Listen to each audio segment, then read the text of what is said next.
तो नमस्कार दोस्तों, अब शुरू करते हैं हम लोग अपना काम। तो जैसा कि हम लोगों को पता है, आज हम लोग डिस्कस करेंगे डेली न्यूज पर। आज की न्यूज है साइबर प्रायोजित साइबर हमले। ये आपका आएगा सामान्य अध्ययन 2-3 साइबर सुरक्षा, साइबर युद्ध, संचार नेटवर्क के माध्यम से आंतरिक सुरक्षा के लिए चुनौतियाँ और सरकारी नीतियाँ और हस्तक्षेप जैसे खंडों से आएगा। इसमें प्रीलिम्स के लिए आएगा राज्य पर प्रायोजित हमले, पेगासस स्पाईवेयर, साइबर हमला, गोपनीयता उल्लंघन, भारतीय साइबर अपराध समन्वय केंद्र I4C, साइबर सुरक्षा।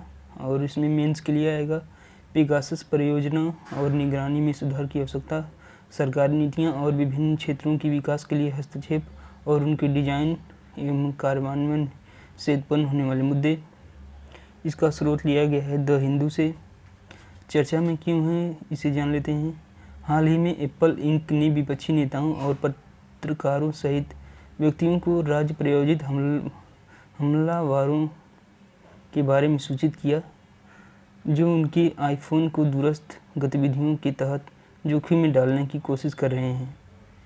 ऐसा दूसरी बार हुआ है कि भारत में विपक्षी राजनेताओं और नागरिक समाज के अभिकर्ताओं को चेतावनी दी गई कि वे जासूसी के प्रयासों का निगरानी का निशाना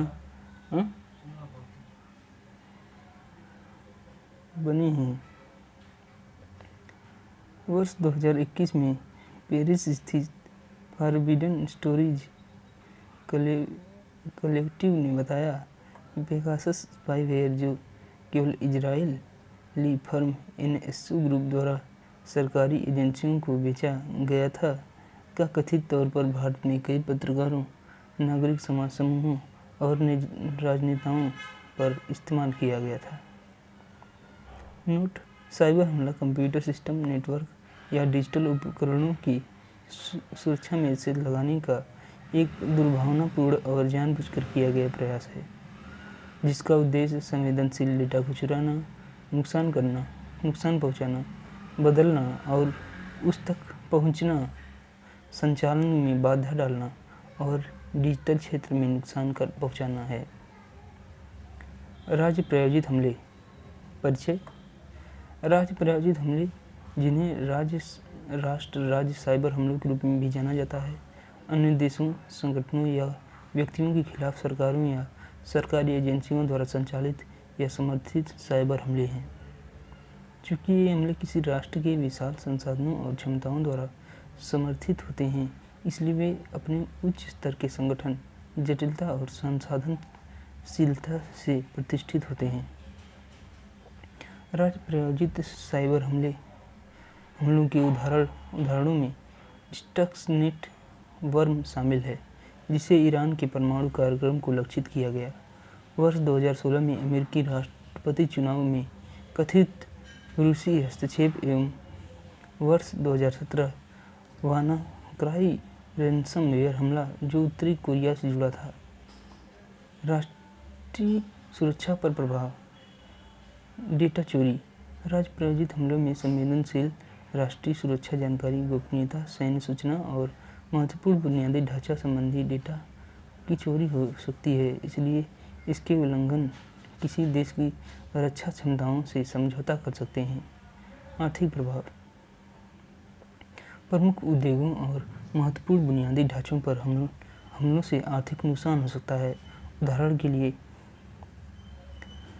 ऊर्जा या वित्तीय प्रणालियों में व्यवधान के गंभीर आर्थिक परिणाम हो सकते हैं।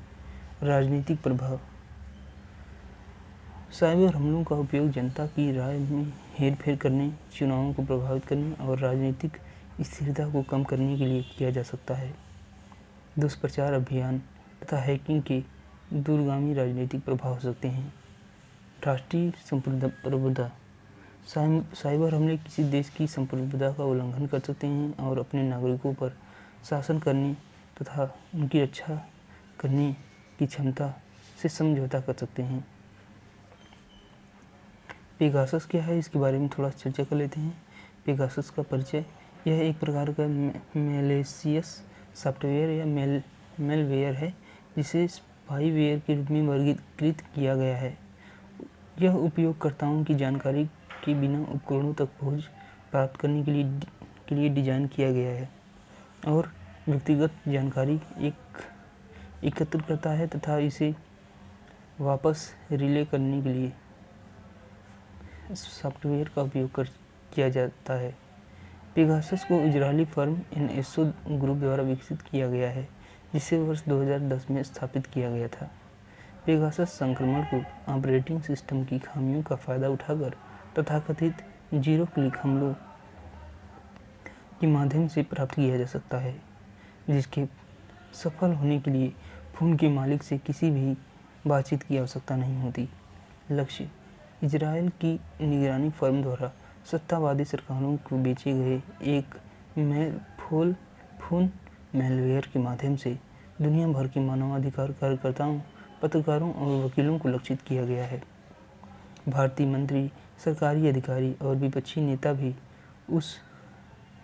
उन लोगों की सूची में शामिल हैं जिनके फ़ोन पर इस स्पाईवेयर द्वारा छेड़छाड़ किए जाने की संभावना व्यक्त की गई है।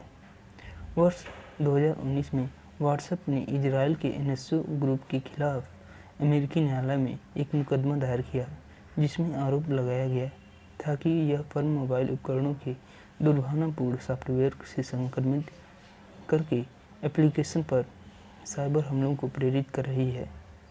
साइबर सुरक्षा हेतु